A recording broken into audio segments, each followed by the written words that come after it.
Imaginez être invité à la Maison Blanche pour l'inauguration de la Maison Blanche. Le président, les consuls, les people, tout le monde est là. C'est la fête. Tout le monde est là en train d'attendre le feu d'artifice pour clôturer cette fameuse soirée. Et puis au moment du feu d'artifice, on apprend que le fils du président est mort. Que se passerait-il? Comment réagiraient les convives? Comment réagiriez-vous? Comment est-ce que vous comporteriez à ce moment-là? Eh bien, dans la paracha de cette semaine, le 8e jour de l'inauguration du Mishkan, le jour où Aaron et ses enfants devaient prendre leurs fonctions et devaient enfin faire le service pour le jour de l'inauguration absolue, le 8e jour, puisque le 8e jour dans le judaïsme, c'est le jour de l'éternité, c'est le jour de l'infini, c'est le jour de l'absolu, c'est le jour au-dessus de la nature. Donc c'est le jour de l'inauguration par excellence du Mishkan.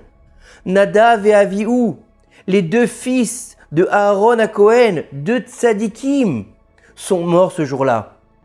Ils sont morts parce qu'ils ont été emmenés dans le Saint des Saints, un feu qui n'avait pas été demandé.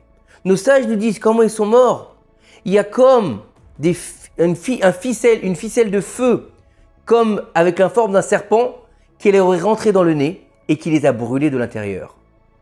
C'est-à-dire que de l'extérieur, c'est comme si ils dormaient quand ils les ont trouvés. Et nos sages nous disent, mais comment se fait-il que ces deux grands tzadikim sont morts?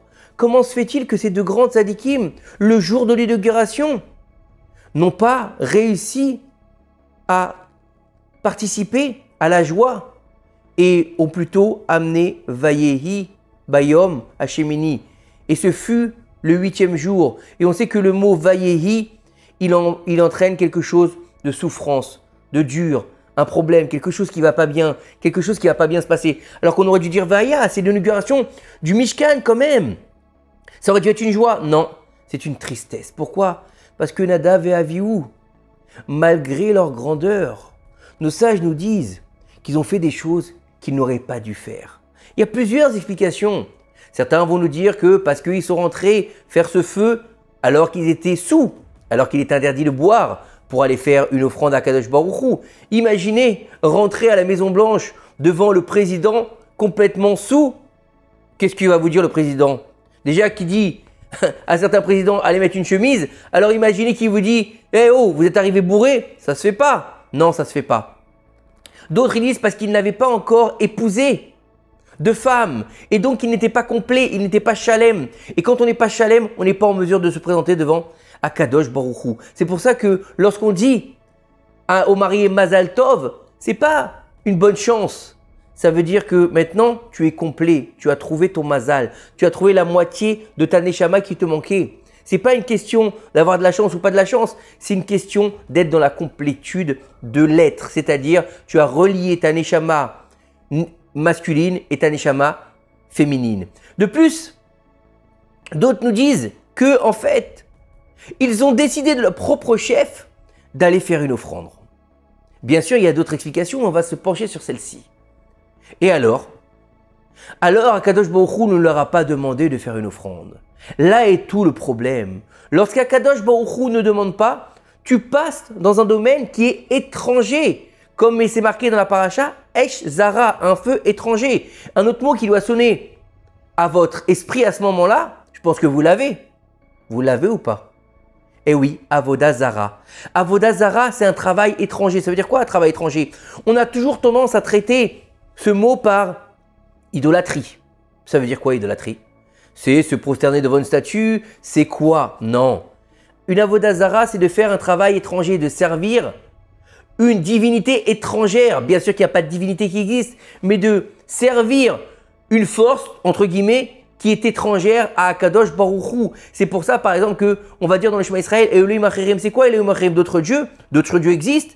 Hachem Echad ou Shmo Echad, Hachem est un et son nom est un. Donc comment on peut dire qu'il y a d'autres dieux? Non, on parle du Yetzer Hara, Elohim Acherim. Les autres forces, ceux que tu crois qu'ils vont te donner la force alors que c'est Dieu qui te donne la force. C'est Dieu qui te donne la réussite. Comme tous ces gens qui disent « Oh, c'est Dieu qui a voulu que je me mette avec une femme mariée, la pauvre, elle était délaissée par son mari. Alors moi j'ai fait du chesed. » Non, tu te trompes. C'est le Yetzer Hara qui te pousse à la faute. C'est pas Kadosh Baruch Hu qui veut ça. Ou l'autre qui va dire « Oh, grâce à Dieu, j'ai trouvé une place dans une société de Forex. Un truc où j'arnaque les gens toute la journée. Dieu bénisse maintenant. J'ai une grande parnassa pour nourrir ma famille. C'est Dieu qui veut ça. » Non, c'est pas Dieu qui veut ça. Dieu t'a jamais demandé d'aller en l'encontre de l'halakha. Ça, c'est le Yetzer Hara qui va te pousser, qui va te faire croire que c'est Dieu. Et donc, lorsque Dieu ne demande pas, on passe dans le côté zar, le côté étranger. Comme ça s'est passé pour le veau d'or. Le veau d'or, ils ont dit, on va faire un lien entre Dieu et nous pour que la présence divine repose sur le camp, puisque Moshe n'est plus là. Mais Dieu, il t'a dit juste avant, tu n'auras pas d'autre Dieu que moi. Tu ne feras pas de statue.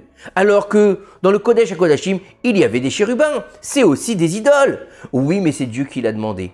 Donc ça veut dire que lorsque Dieu il te demande quelque chose, lorsque Dieu il va te dire « Je veux que tu mettes des chérubins sur le couvercle du Kodesh, du Aaron HaKodesh », c'est une mitzvah de le faire. Mais lorsque toi, ton propre gré, tu vas venir amener un feu qui est interdit dans le Kodesh HaKodashim parce que tu as décidé que c'était le miracle du Mishkan et que tu veux faire, entre guillemets, mieux que les autres, tu veux montrer à Kadosh Baruch Hu que toi, tu veux faire encore mieux pour lui, et bien là, tu es brûlé de l'intérieur. Pourquoi? Parce que tu n'as pas fait ce que Dieu t'a demandé. C'est pour ça qu'il est important de respecter les ordonnances divines comme Dieu nous les a données. Pas comme nous on veut, comme nos rabbanim nous les ont expliqués correctement. Nos vrais rabbanim, pas les charlatans qui ne sont pas du tout dans la religion et 3 mois après, ils deviennent des Mekoubalim. Ça, c'est juste des charlatans qui se déguisent en rabbins. Et on sait très bien qu'on est dans le Alma des Shikra, le monde du mensonge. Donc, il ne faut pas les suivre cela. Il faut aller vers le tzaddik de Emet, celui qui sait étudier, celui qui connaît la halakha, celui qui sait comment te faire comprendre les choses et celui qui va te dire correctement la loi, pas en fonction de ce que tu lui donnes en pot de vin ou en fonction de tes attentes. Oui, bon écoutez Rav, j'ai mangé de la viande, mais oui, vous savez, c'était pas vraiment de la viande. Ou alors Rav Noach, on appelle ça, ou Rav Google, aujourd'hui c'est très à la mode. Oh bah écoute, selon la tradition, tu peux attendre qu'1 heure entre le lait et la viande, tu peux attendre que 1h30 si t'es Ashkenaz, ou bien si t'es triple taille, tu vas attendre 4 heures moins 10. N'importe quoi. Il y a des halachot.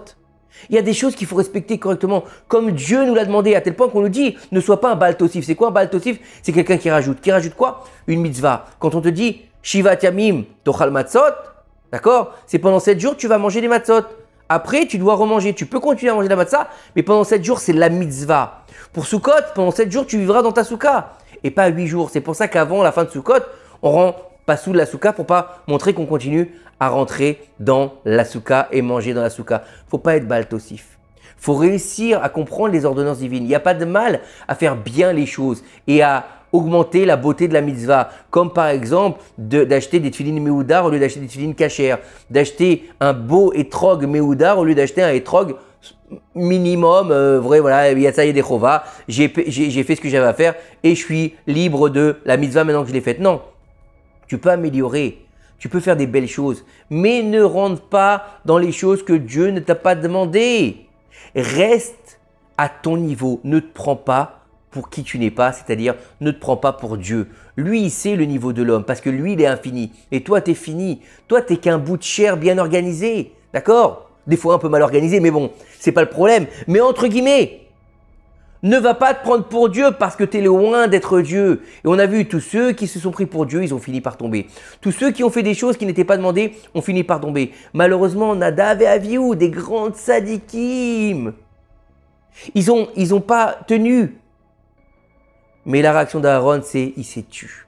Même dans l'adversité, même dans les choses très graves, il faut accepter ce que Dieu nous donne avec amour. C'est difficile, il faut prendre sur soi, il faut travailler sur son être et sur son ego pour pouvoir accepter ce que Dieu nous donne, que ce soit dans le bien ou lo allez-nous dans le mal. Que Dieu fasse que ces quelques paroles de Torah nous aident à faire venir le Mashiach Bimera Be'amenu, Bezrat Hashem, et que puisse enfin, Bezrat Hashem, faire ramener les Khatoufim à la maison, que tous nos otages rentrent à la maison et que tous nos soldats soient protégés et bénis. Amen. Kini Raton. Shabbat Shalom U'Mevorach.